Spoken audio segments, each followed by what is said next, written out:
Hey guys, and welcome back to the Aether Hub, where we're dishing out more Magic the Gathering lore. Today's video is all Simic, but not specifically the guild on Ravnica. No, I'm talking more about the Simic Merfolk on the plane of Ixalan. I know there's been some kind of backlash from the community for the mono-green merfolk in the Black story, but I personally kinda like their design.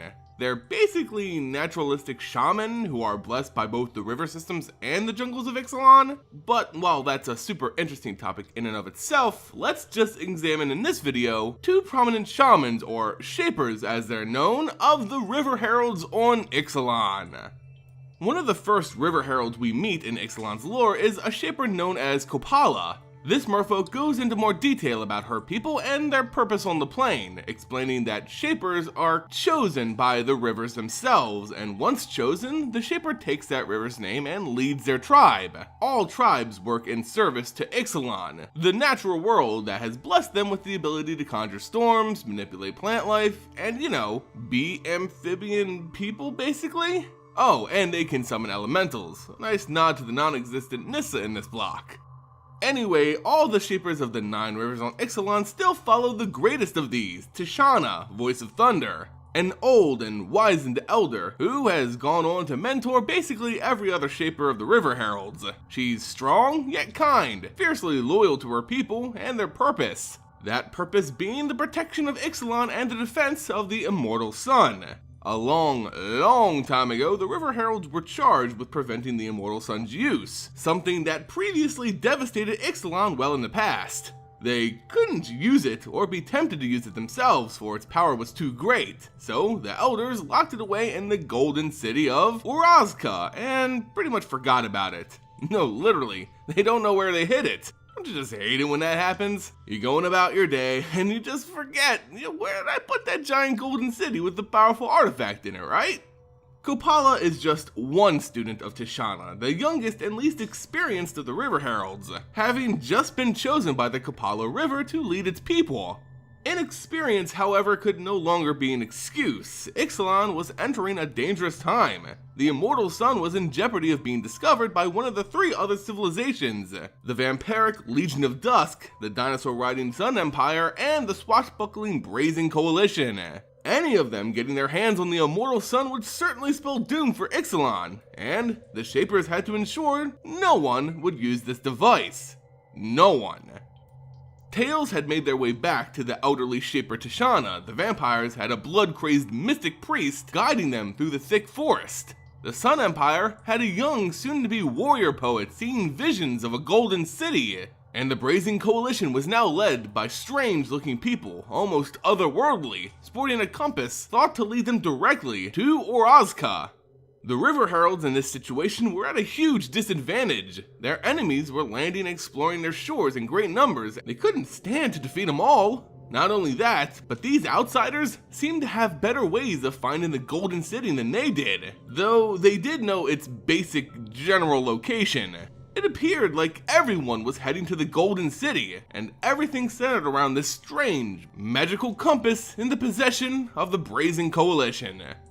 Tishana and Kopala didn't want to find the Immortal Sun before the others, or else risk its use themselves, but still, pushing back this world of intruders seemed impossible. Still, other heralds suggested that they just take the power for themselves, despite the horrific prophecy, putting them at odds with their elder. What happened next was essentially a merfolk civil war. Okay, so not so dramatic, but one of the other shapers did rebel and went off to get the Immortal Sun for himself, prompting Tishana to do everything in her power to stop him. Good intentions aside, this rogue shaper, Kumina was certainly a strong, vicious mystic, younger and more brash than Tishana, but nearly matching her in magical prowess. As Kumina looked upon the shores of their land, conjuring ways to destroy a pirate ship and one captained by the Legion of Dusk, Tishana confronted her former student to end his own search for the Immortal Sun. She was bested, knocked out, and kept alive for her knowledge of the city's general location, as Kumina searched for his own way to his prize, that magical compass of the pirates. It's what everyone was currently after.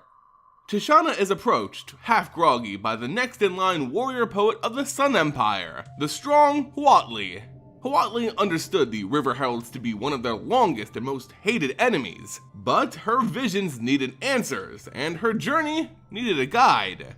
The two leaders worked out an agreement. Tishana would help lead Huatli to the Golden City if she promised to help her stop Kumina and the others of their world from getting this compass and claiming the Immortal Sun for themselves. Tishana also had Huatli promise that she would never use the Immortal Sun. In finding the city and fulfilling her destiny, she would leave the power of the Immortal Sun alone. The two agreed and began their adventure. From here on out, the thematic compass, this device given to Vraska to track down the Immortal Sun, designed by none other than Nicol Bolas, would change hands a couple different times. First, Vraska and Jace had it, then it was stolen by a vampire for the Legion of Dusk, and it would even eventually find its way into the hands of Huatli and Tishana. But you know what they say about merfolk, you can't trust them as far as they can walk on land. Which, in the case of those on Ixalan, is pretty damn far, but still, you never want to trust a fish person. Tishana betrays Huatli and tries to take the compass for herself. Not that Tishana is particularly malicious in any way, or is looking to double-cross her would-be ally, it's just the River Heralds have a mission, and she feels even now Huatli is not trustworthy. She feels it falls upon her to stop her former student from literally ending Ixalan, while still preventing the others from getting their hands on it as well. But of course, by the time this little betrayal comes to light, the Brazen Coalition and their captain Vraska had caught up to him. Vraska captures Huatli and takes the compass. Tishana conjures a wave of water, scaring the intruders off before they could do more harm to the warrior poet. And see, I told you Tishana wasn't all bad, right? But still, this is basically where their partnership ends. Neither have much else to go on, and Tishana continues on to stop Kumina on her own, using the little knowledge she has of the Golden City. Will this powerful shaper of the world be able to stop the massive change that could come if someone found and used the Immortal Sun? Will she be able to prevent one of her very own from causing the catastrophe they as a people sought to prevent? Will Huatli ever recover emotionally from this betrayal, and will it lead to an ever-growing resentment between the Sun Empire and the River Heralds? Stay tuned, cause Ixalan's got more lore to come. Anyway guys, that's the story so far for the River Heralds, including Tishana and Kopala, with a new print for Kumina probably getting his own legendary card in Rivals of Ixalan. Let me know what you think about these shapers and River Heralds in the comment section below. If you enjoyed the video, don't forget to show your support by giving it a like, sharing it with friends, and of course subscribing for more awesome content in the future. Remember guys, this and all my videos for the remainder of December are a part of my 12 Cards of Christmas series. That means the Aether Hub community is out collecting charitable contributions to help find a cure for arthritis by supporting the Arthritis National Research Foundation. I'm calling on you, Vorthos and MTG fans out there to give what you can, and earn some awesome MTG products at the same time.